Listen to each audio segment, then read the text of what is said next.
So, let's talk about the day of arrival and day one of the 5th vintage tour to Ribble. The reason for this tour is the joint 60th birthdays of both my parents, so I thought it would be nice to take all the family away, a la what we've done before for similar occasions. So we have a week in the Ribble Valley, and we're actually in a place called it's Clayton Le something or other, Clayton Le Dale I think. It's between Clayton Le Dale and Osbaldiston or something like that. There's a sort of small, sort of little country road. Well, it's not a country road at all. It's in fact still Skipton Road that runs through Harrogate, in fact. But there's a piece of that runs between these two towns, and we're sort of in the middle. We're on a little farmstead in the middle. There's a working farm that's quite small, and really I think I've only seen horses near us as well, sort of joined to us. So the tour started at about 1:30 on the Friday that my Vernal Holidays began, and I'd had a little bit of an issue in the morning because I was trying to get my pills sorted out. The thing with the prescription is that you can only hand it in when you're roughly running out, or else the doctors get a bit excited that you might be trying to sort of stash drugs away. So I couldn't really in advance hand my prescription in to get things. I had to sort of do it the week that we were going away. So I handed my prescription in on the Monday morning. It's supposed to take about a full working day, maybe two. So I went back on Thursday evening and they hadn't got it. So I was getting a bit annoyed and frustrated because I was supposed to be going away at Friday lunch. So I visited them just before Friday lunch to try and get this prescription, and it turned out that they still didn't have it. I only had 2 or 3 pills left, not enough to get me through this week. So they phoned the doctor's surgery, and he claimed that he had never seen the prescription, which is a little bit awkward because I know I handed it in. The reason I know I handed it in was because I almost forgot, and I had to go all the way back. I was going from Asda to the bus station when I realised that I hadn't handed the prescription in, and therefore I had to take a long detour all the way back past Asda, further out from the bus station to do it. So I know, without a doubt, that I did.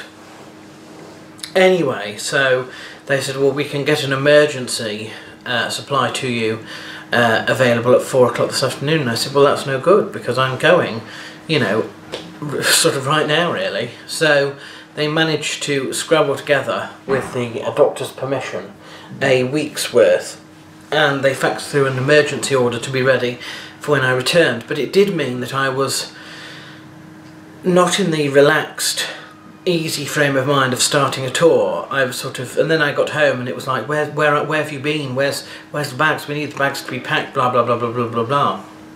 So it was a bit of a rush to begin with. But once we left, everything was fine. It's not actually that far from where we live this tour. It's halfway between Harrogate and Blackpool, so it's just a little bit to the west of Skipton. It's that sort of Dale area around there, part of sort of Lancashire, the south end of Lancashire, and we found the place with a little bit of difficulty, just because we weren't expecting it to look quite like this. Anyway, we arrived and we unpacked and we explored. There's loads of stuff here. The house is really good. When I say it's really good, I mean it's large. It's a bit of a TARDIS. From the outside it looks quite small, but inside it's quite large. There's quite a lot of mod cons. It's very nice. It is a little tatty round the edges. We've noticed things like the curtains and the blinds don't always work very well. There's things like there's a broken power socket downstairs. There's some mould and damp in the basement area where the games room is. There's stuff like that, but it's not hideous. It's just, you can tell it's not like being in a hotel, I suppose.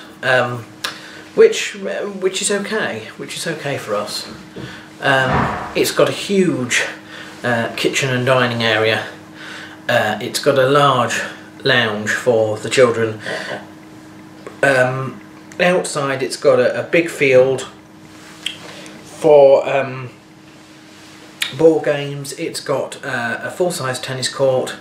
It's got a picnic area with a sort of barbecue and a burning bowl. It's got an outdoor hot tub, parking for 4 or 5 or 6 cars.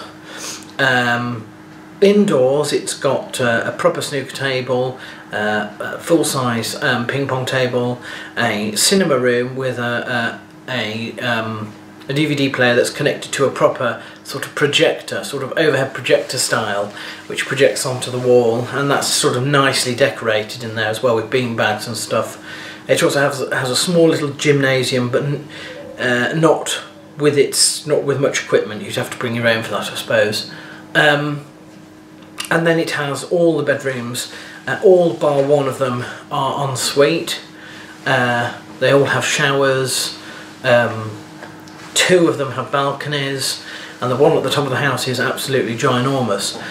So all in all, that was brilliant. Because I had packed quite sort of late, really.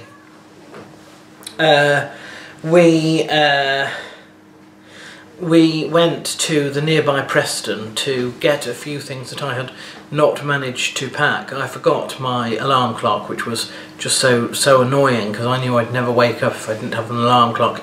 I didn't want to miss anything. I didn't want to rely on other people to wake me up.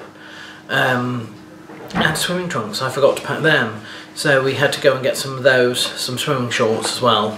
And then when I got back, it was straight into the hot tub. Now, I've never been in a hot tub before, I have to admit.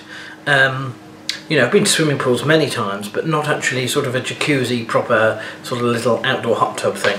So that was spectacular. We spent about, I don't know, 45 minutes maybe soaking away in this bubbling sort of a little sort of pool, I suppose. It was very good. I do like hot tubs.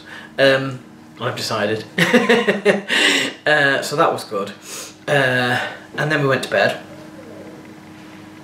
I can't really remember. Oh, we had pizza. We had pizza for tea, which was nice. Pizza and chips and garlic bread. And of course the kids have a set routine. They have their dinner a lot earlier so that they can then have their bath, and they can then watch sort of children's television that sort of winds them down, and have their milk, and then they go to bed. Now, as with before, it's a lottery as to who ends up with the baby monitors, because that person is responsible, of course, for going in and sorting them out when they wake up in the middle of the night. There's also certain days at which we have creches, where the parents can sleep, and the sort of grandparents and the people like me look after the children instead.